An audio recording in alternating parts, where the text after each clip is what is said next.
ಗಬ್ಬೆದ್ದು ನಾರ್ತಾ ಇದೆ ಮರಳು ದಿಣ್ಣೆ ಬೀದಿಗಳು.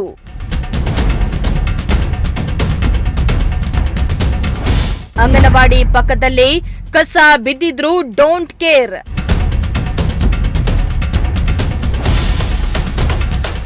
ನಗರದಲ್ಲಿ ಕಸದ ಸಮಸ್ಯೆಗೆ ಮುಕ್ತಿನೇ ಇಲ್ವಾ?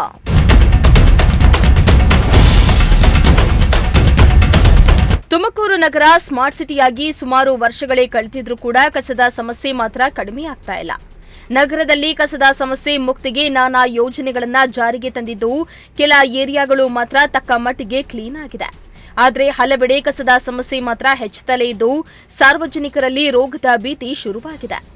ಇನ್ನು ನಗರದಲ್ಲಿ ಎಲ್ಲೆಲ್ಲಿ ಕಸದ ಸಮಸ್ಯೆ ಆಗ್ತಾ ಇದೆ ಎಂದು ನಿಮ್ಮ ಪ್ರಜಾಶಕ್ತಿ ಟಿವಿ ಅಭಿಯಾನದ ಮೂಲಕ ಗಮನ ಸೆಳೆಯುವ ಮೂಲಕ ಪಾಲಿಕೆ ಅಧಿಕಾರಿಗಳನ್ನ ಎಚ್ಚರಿಸುವ ಕೆಲಸ ಮಾಡ್ತಾ ಇದೆ.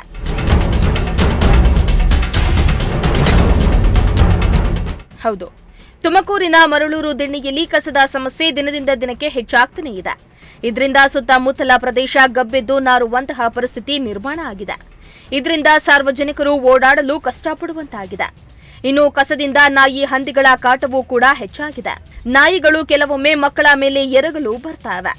ಕಸದಿಂದ ಸೊಳ್ಳೆ ನೊಣಗಳ ಕಾಟ ಕೂಡ ಹೆಚ್ಚಾಗಿದ್ದು ಸಾಂಕ್ರಾಮಿಕ ರೋಗ ಹರಡುವ ಭೀತಿ ನಿರ್ಮಾಣ ಆಗಿದೆ.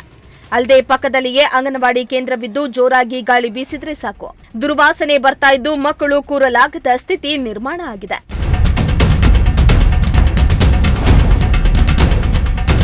ಇನ್ನು ಒಂದೆಡೆ ಕಸದಿಂದ ಸಮಸ್ಯೆ ಆಗ್ತಾ ಇದೆ ಅಂತ ಜನರಿಗೆ ಗೊತ್ತಿದ್ರೂ ಕೂಡ ಜನರು ಮಾತ್ರ ಕಸವನ್ನ ಕಸದ ಗಾಡಿಗೆ ಹಾಕದೆ ರಸ್ತೆ ಬದಿಯಲ್ಲಿ ಸುರಿದು ಹೋಗ್ತಿದ್ದಾರೆ.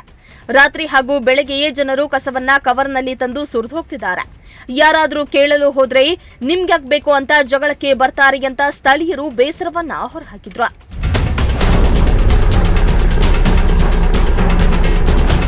ಇನ್ನಾದ್ರೂ ಈ ಬಗ್ಗೆ ಅಧಿಕಾರಿಗಳು ಎಚ್ಚೆತ್ತುಕೊಂಡು ಜನರಿಗೆ ಕಸದ ಸಮಸ್ಯೆಯಿಂದ ಮುಕ್ತಿಯನ್ನ ನೀಡ್ತಾರಾ ಎಂದು ಕಾದು ನೋಡಬೇಕಾಗಿದೆ. ಕ್ಯಾಮರಾ ಪರ್ಸನ್ ರಾಕೇಶ್ ಜೊತೆ ಸುಷ್ಮಿತಾ, ಪ್ರಜಾಶಕ್ತಿ ಟಿವಿ, ತುಮಕೂರು.